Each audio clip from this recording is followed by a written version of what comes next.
চট্টগ্রামে সাতকানিয়ায় যথাযোগ্য মর্যাদায় মহান মে দিবস ও আন্তর্জাতিক শ্রমিক দিবস পালিত হয়েছে। দিবসটি উপলক্ষে শুক্রবার বিকেলে উপজেলার রাস্তার মাথায় মডেল মসজিদ চত্বরে এক বিশাল শ্রমিক সমাবেশ ও বর্ণাঢ্য র্যালির আয়োজন করা হয়।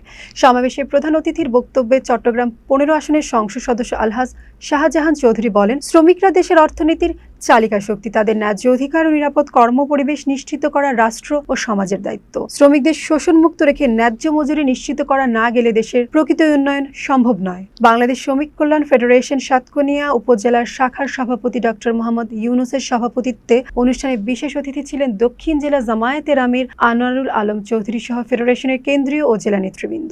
উপজেলার বিভিন্ন ইউনিয়ন থেকে বিপুল সংখ্যক শ্রমিক ব্যানার, ফেস্টুন সহ এই সমাবেশে যোগ দেন। আলোচনা সভা শেষে একটি বর্ণাঢ্য র্যালি কেরানীহাটের গুরুত্বপূর্ণ সড়ক প্রদক্ষিণ করে। বক্তারা শ্রমজীবী মানুষের কল্যাণে এবং অধিকার আদায়ের আন্দোলনে আরও বেগবান করার শপথ গ্রহণ করেন।